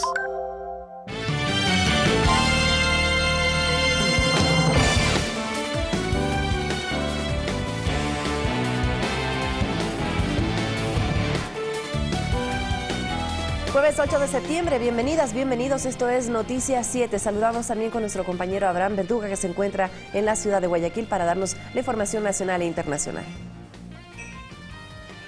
Vanessa, es un gusto saludarte. Arrancamos de inmediato con este informativo. Tenemos mucho que contarles en este jueves de noticias. Una nueva acción de protección fue presentada por el presidente Rafael Correa en contra de un consejo de disciplina de la Armada. El organismo resolvió no sancionar al oficial José Peñafiel, quien también respondió un mail del jefe de Estado. Les mostramos. En esta ocasión fue en Quito, en la Unidad Judicial Penal. Ahí el presidente Rafael Correa presentó una acción de protección en contra del Consejo de Disciplina de la Armada, que el 22 de agosto pasado resolvió no sancionar al capitán José Peñafiel. Dicho militar fue otro de los oficiales que respondió un correo enviado por el jefe de Estado a todos los miembros de las Fuerzas Armadas en términos que a criterio del presidente son ofensivos a su autoridad. Se trata de la segunda acción de protección, recurso que a criterio del secretario jurídico de la Presidencia, Alexis Mera, está totalmente justificada su presentación. Así lo publica el portal Ecuador Inmediato. No existe ninguna sentencia jurisprudencial que prohíba a una autoridad pública ejercer una acción de protección. Sí lo puede hacer en contra de otra autoridad pública y si sus derechos son vulnerados. La primera acción de protección, en cambio, fue presentada en Guayaquil en contra del Consejo de Disciplina que no sancionó al capitán de corbeta Edwin Ortega y en la cual ya se dio la razón al jefe de Estado con la decisión de la jueza Vanessa Wolf. Procesos que además tiene como único objetivo ratificar el nivel jerárquico superior que constitucionalmente tiene el jefe de Estado, añadió Mera. El presidente de la República es la máxima autoridad de las Fuerzas Armadas, como es de la policía, del sistema educativo. Eso no significa que él sea responsable. Estamos llegando a unas argumentaciones tan ridículas. Sobre este tema, el experto en seguridad, Daniel Pontón, está de acuerdo, sobre todo si se toma en cuenta el comportamiento histórico de cualquier fuerza armada en el mundo, con sistema presidencialista. Lo castigan hasta por no vestirse, no llevar el uniforme correctamente, por no saludar a su superior. Si en el mundo civil usted le dice mentiroso a su jefe, usted lo pueden votar, mucho más en el mundo militar. La acción de protección fue aceptada a trámite. La audiencia se realizará el próximo lunes. Rodrigo Galvez, Ecuador TV. Los integrantes de la Asociación Judicial del Guaya respaldan la actuación de la jueza Vanessa Wolf, quien mediante providencia legal dispuso la conformación de un nuevo Consejo de Disciplina para el capitán de la Marina Edwin Ortega, acusado por el mandatario Rafael Correa de insubordinación. Según Lenin Pilalot, presidente de este gremio, la propia Constitución establece un plazo máximo de 24 horas para la calificación de toda acción de garantías y que la respectiva audiencia se realice en un término no mayor a 3 días. Consideramos que atribuir a este procedimiento otorgado por la operadora judicial como un acto de corrupción o, asimismo, establecerse la extrañeza por una supuesta agilidad dirigida a este procedimiento, creemos que no son más que argumentos que pretenden desprestigiar el accionar de los funcionarios judiciales del Ecuador. Bajo este punto de vista, nosotros queremos ratificar nuestro compromiso ante la ciudadanía por una administración de justicia cada vez más ágil, eficiente y sobre todo independiente. 7 de la mañana, 42 minutos. Dos concejalas de Quito manifiestan que las declaraciones emitidas por el vicealcalde Eduardo del Pozo en contra del presidente de la República, Rafael Correa, durante una entrevista radial, son personales y no expresan el sentir del Consejo Metropolitano.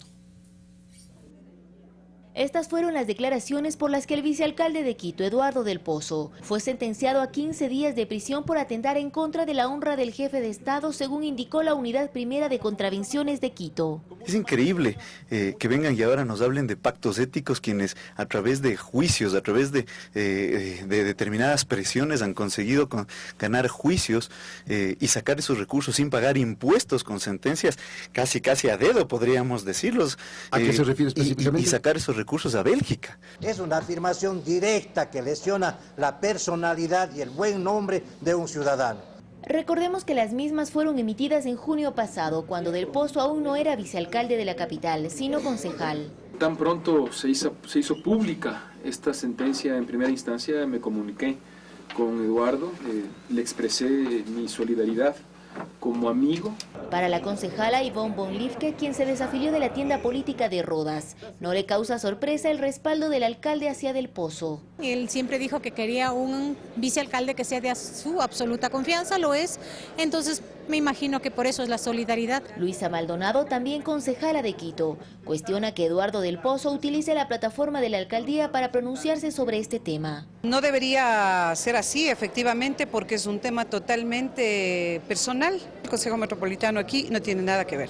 Tanto Bonlifke como Maldonado exhortan al comportamiento respetuoso entre autoridades que están al servicio del pueblo. Nosotros debemos ser prudentes en nuestras declaraciones porque creo que todos nos merecemos respeto. Aprendamos una forma de hacer política y que es el total respeto a la otra persona más allá de las ideologías. La defensa del vicealcalde anunció que apelará a la sentencia que fue emitida el pasado lunes. Olga Velasco, Ecuador TV. Mientras que el gobernador de la SUAY, Juan Cristóbal Lloret, aseguró que el prefecto Paul Carrasco durante el 2016 sumaría más de 120 días de ausencia en su cargo. Esto genera que la población respalde el pedido de varios alcaldes, quienes mocionaron en la Cámara Provincial la renuncia de Carrasco. Es necesidad. Ahora se conoce un documento en el que se evidencia que no serían únicamente 90 días de ausencia del prefecto de Azuay a su cargo durante 2016, sino más de 120 días con sus permanentes salidas de la provincia, especialmente para entrevistas en medios de comunicación privados y con fines electorales. Así lo denuncia el gobernador de Azuay. En el mes de enero, Quito, entrevista 24 horas. 11 de enero, Quito, reunión de trabajo con Juntos Podemos. Quito, 14 de enero, agenda de medios. Marzo 17, entrevista, contacto directo. Y así podemos enumerar la serie de ausencias de manera reiterativa. Asambleístas también critican la ausencia de Paul Carrasco en su cargo.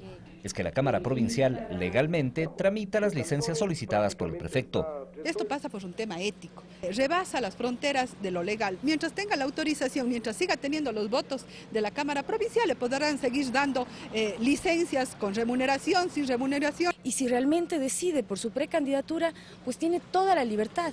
Y no solamente la libertad, sino la obligación ética y política de inclusive separarse de su cargo, porque el Azuay necesita tener prefecto. En las calles, la población también se expresa.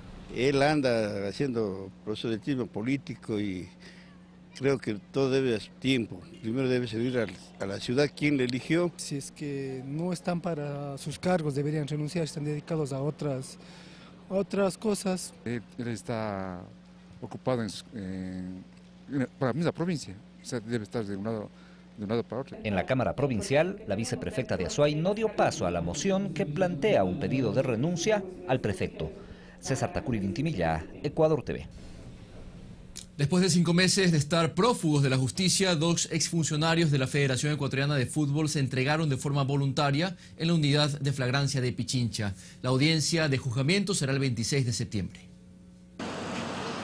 Este miércoles, Pedro B. y Hugo M., ex contador y ex tesorero de la FEF, respectivamente, se entregaron de manera voluntaria dentro del proceso que sigue la Fiscalía por el presunto delito de lavado de activos en contra de exfuncionarios de dicha entidad, en el que también está vinculado su expresidente Luis Che. Los procesados fueron vinculados al caso en marzo pasado. Su abogado defensor Raúl Rodríguez explica las razones por las que decidieron entregarse 5 meses después. Si no lo hemos hecho antes es justamente porque no ha existido las garantías suficientes dentro de un proceso. Tras realizarles los respectivos exámenes médicos, fueron llevados a un centro de privación de libertad.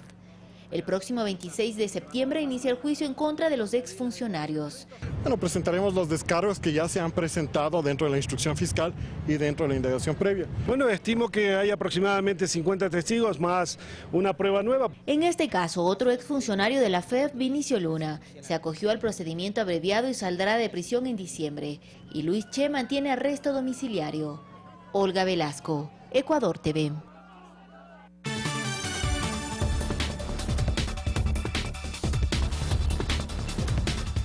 Altas temperaturas se registran en España, mientras que en Venezuela se mantienen las protestas que piden la revocatoria del mandato de Nicolás Maduro. Aquí las noticias del mundo en resumen. La compañía American Airlines inició operaciones con frecuencias desde Miami a Cuba, aterrizando en las ciudades de Holguín y Cienfuegos, siendo el primer vuelo directo desde los Estados Unidos de esta compañía desde hace 50 años.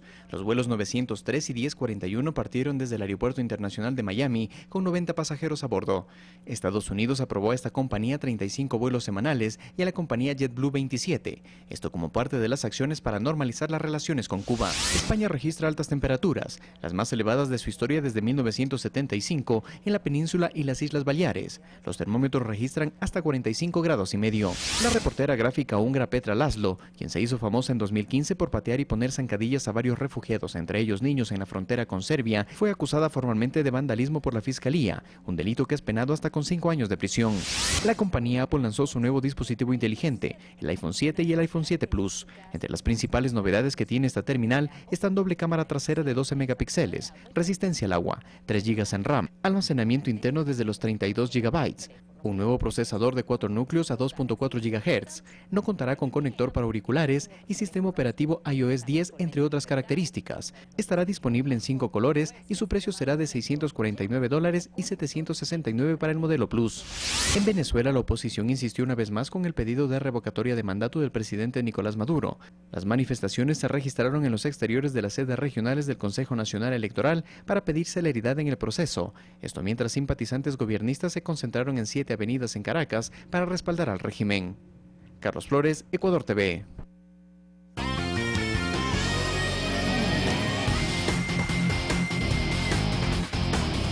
Faltan 10 minutos para las 8 de la mañana y ya es momento de los deportes. Diego Valencia con nosotros. Adelante, compañero. Gracias, Abraham. Vamos a iniciar con información acerca de la carrera de Últimas Noticias, la 15K, que según sus organizadores definitivamente se erige como una de las carreras más importantes del mundo del atletismo en toda Sudamérica. Pablo González es parte de la organización y nos cuenta más acerca no solo de lo que será la organización de esta carrera, sino también de varios valores agregados que tendrán los casi 17.000 participantes que estarán en las Últimas Noticias 15K. Correr 2.800 metros sobre el nivel del mar, recorrer el sur, el centro y el norte de la capital, llegando al mítico Estadio Olímpico Atahualpa, hacen que sea el marco perfecto para decir que la Quito Últimas Noticias es todo un evento de gran envergadura y la carrera más grande que tiene nuestro país. Así califica Pablo González, parte de la organización de la carrera más tradicional de la capital ecuatoriana, que además este año tendrá un gran valor agregado a esta competencia que guarda toda una historia. Van a tener un código R en el número, donde hay más de 30 fotógrafos apostados a lo largo de la vía, y estas fotos son subidas automáticamente al Facebook, es decir, termina la carrera, automáticamente están 2, 3, 4, 5 fotos a lo mejor de cada atleta que se han tomado en la ruta. Esto solo forma parte de una cultura deportiva que ha generado que la próxima edición de la competencia atlética Últimas Noticias 15K aspire a tener aproximadamente 17.000 atletas en las calles quiteñas el próximo 11 de septiembre. Hoy por hoy ser el 15K más importante de todo el continente americano. Han pasado 56 años de historia donde se han escrito gloriosas páginas del deporte nacional. La idea es tener este año camisetas azules, rojas y azules nuevamente en proporción, formando la bandera humana más grande de Quito que se haya hecho antes. Entonces la invitación está hecha para que la gente forme parte de la historia, sea parte de este récord, sea parte de este evento deportivo.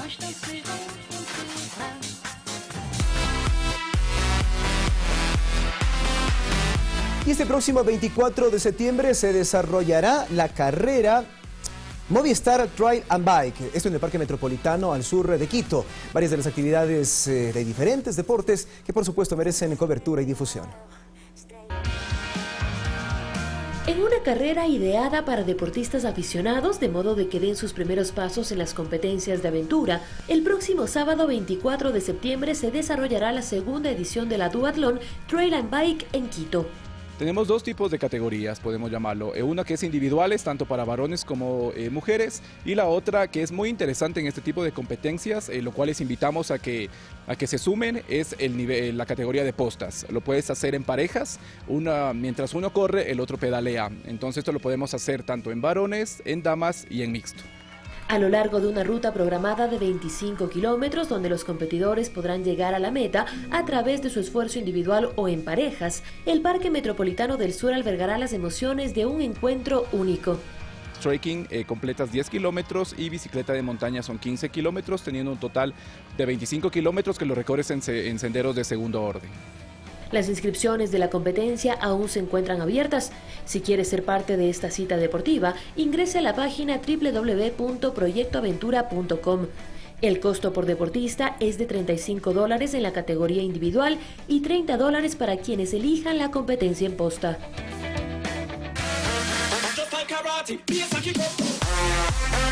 Como para no perdérsela, reiteramos la dirección de la página web en la que usted puede inscribirse en esta carrera: www.proyectoaventura.com. Es la Movistar Trail and Bike. Y a propósito de competencias de aventura, una de las más exigentes del mundo es el famoso Tour de Géants o Tour de los Gigantes. Así se le conoce a esta travesía que dura 7 días. Se desarrolla en los Alpes italianos y Ecuador tendrá un representante, el atleta extremo Gustavo Ceballos, que durante 150 horas y en 7 días, como lo hemos dicho, cruzará a pie, al trote, corriendo, descansando a veces, alimentándose bien, en 7 días los Alpes en Italia.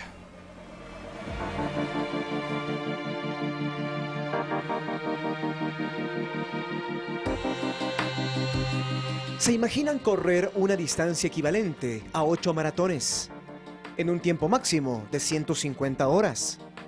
Todo eso con un desnivel igual al ascender 3 veces seguidas el monte Everest. 330 kilómetros de esfuerzo que el ecuatoriano Gustavo Ceballos está listo para recorrer en la aventura llamada Tour de los Gigantes, la carrera de montaña más dura del mundo, que se realizará desde el próximo domingo, 11 de septiembre. Y es básicamente una carrera que es una travesía por los Alpes italianos, preciosa, ¿no? Cruzas por las 4 montañas icónicas de los Alpes italianos, que es el Mont Blanc, el Cervino, el Monte Rosa y el Gran Paradiso. Las reglas del Tour de Gigantes son sencillas. Los participantes deben afrontar un recorrido de 330 kilómetros con un desnivel positivo de 24.000 metros en un límite máximo de 7 días. Gana el primero en llegar a la meta. A partir de ahí, cada corredor es libre de administrarse los tiempos de descanso y alimentación de acuerdo a su preparación y resistencia física y mental. Entre 70 y 80 horas, ese es el objetivo de la carrera, no hacer, bueno, la mitad del tiempo propuesto, y la verdad es que con ese tiempo sí se podría aspirar a una posición interesante a nivel internacional. En tan solo 3 ediciones disputadas, las cifras de la competencia han alcanzado dimensiones más de una prueba popular que de un desafío de exigencias físicas al límite de la resistencia humana, debido a la numerosa participación de atletas extremos de diferentes partes del mundo. Y disfruten de la montaña y la naturaleza, que en verdad el deporte lo que es vida, es disciplina, es trabajo, y todas esas cosas al final se traspasan a la vida cotidiana y a tu vida laboral, personal, familiar.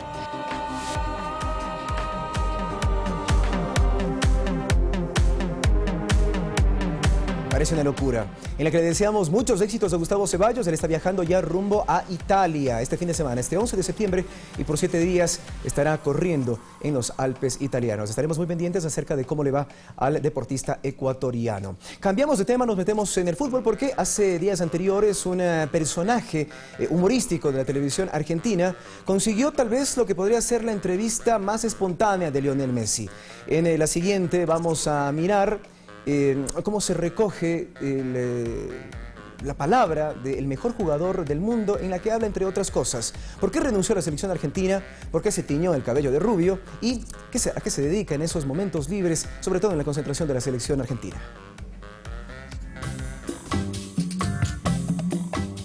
¿Y cómo tarda, Messi para venir? Domingo Tinguitela, o simplemente el Mingo, fue un famoso personaje interpretado por el actor argentino Juan Carlos Altavista entre las décadas del 60 y 80. Diego Armando Maradona, que me lo haga pasar. Que es incrédulo, incrédulo. Totalmente incrédulo. Dicho personaje intentaba estereotipar al hombre del pueblo en Argentina. ¡Qué lindo! ¡Qué alegría verte! Como es el Lotano, viste, que te saluda de un cotonete, ¿no? Y más particularmente de Buenos Aires, descendiente de inmigrantes, trabajador. Un personaje que alcanzó gran repercusión cuando fue incluido en un programa humorístico televisivo llamado Polémica en el Bar. El actor falleció en 1989. Y en la actualidad, su personificación es interpretada por el actor y humorista Miguel Ángel Rodríguez en la nueva versión del popular programa transmitido por la cadena argentina Telefe. Mingo. Rodríguez consiguió una entrevista exclusiva con Lionel Messi, donde el mejor jugador del mundo se mostró más espontáneo que nunca e incluso hizo algunas revelaciones. Estaba esperando acá, porque está toda la botonería afuera, ¿viste? Por ejemplo, sobre su renuncia a la selección. Sentí en ese momento, en ese momento se me cayó todo porque sentíamos que era esa por cómo estaba el grupo, por cómo llegábamos a los partidos, todos queremos ganar y yo más que ninguno quería hacerlo con la selección, ¿no? Porque la vengo peleando y es un sueño que todos tenemos, poder conseguir algo con la selección. La charla se mostró tan distendida que el 10 del Fútbol Club Barcelona se animó a confesar las motivaciones que tuvo para teñirse el pelo de rubio. Me gusta el López. ¿Te gusta? Sí. Te pegaste la viaba ahí, ¿eh? Sí, le metí un cambio para empezar de cero otra vez. Está muy bien eso. En la vida viene bien, ¿viste? Son diferentes momentos que hay que decir, bueno, ahora acá. Yo también. Un día me pongo una bufanda, otro día me pongo otra. Entre otros temas, Messi confesó que le gustaría terminar su carrera en el club del cual se profesa como hincha, el Newell's Old Boys. ¿Y vas a volver a Newell's? Me encantaría, es algo que tengo pendiente. ¿Sos hincha de Newell's? Sí. ¿Sí? Es algo que tengo pendiente porque era mi sueño de chiquito. Obviamente después mi vida cambió y arrancó para otro lado y no me arrepiento, obviamente. No, va bien. Pero es algo que tengo pendiente, poder jugar. Y que escogería Argentina para vivir tras su retiro. ¿Vas a querer volver alguna vez? Sí, siempre lo hablamos y tenemos todo acá. Si bien hace mucho tiempo que estoy allá, mi familia está acá, la familia de ella está acá también. Bueno, ¿Ella es de Rosario también? Rosario, sí. Ah, tenés todo, abuelo, primo, tío. Tenemos todo amigo. Ahí. Y yo viví poco en Argentina. Claro. Y ¿A qué edad te fuiste vos? Con 13 años. 13 pirulos, claro. Con 13 años. ¿Y ahora tenés? 29. 29.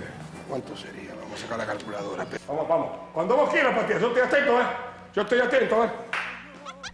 El final del diálogo quedó marcado con Messi vestido de minguito. A mí ahora me gustaría ser mingo. ¿Querés ser mingo, dijiste? Sí. Un abrazo y la reciprocidad por la solidaridad demostrada por el actor y su personaje tras perder la final de la última Copa América. Espectacular. Ay, juntito nada más, así que hace tiri-tiri, mira. ¿Qué hace tiri-tiri?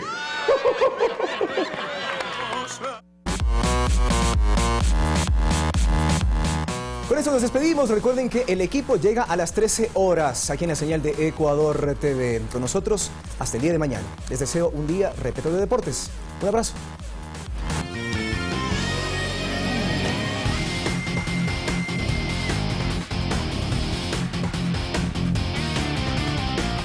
Bien, así vamos finalizando este servicio informativo, pero ya vengan mis compañeros de la comunidad listos para la información. Así es, Abraham, está con nosotros Eduardo Córdoba desde el Centro Histórico de Quito, esta ciudad que es patrimonio cultural de la humanidad. Y en el aniversario de esta declaratoria se realizan varios eventos en ese punto de la ciudad que nos va a contar a continuación en nuestro segmento de la comunidad. Así es, Vanessa, Abraham, amigos de todo el país, buenos días, bienvenidos a este espacio de Comunidad 7 junto a ti. Nosotros, y con este anuncio quisiera ya pues de Vanessa, de esta celebración de Quito Patrimonio Cultural de la Humanidad, empezamos este espacio. Bienvenidos, bienvenidas.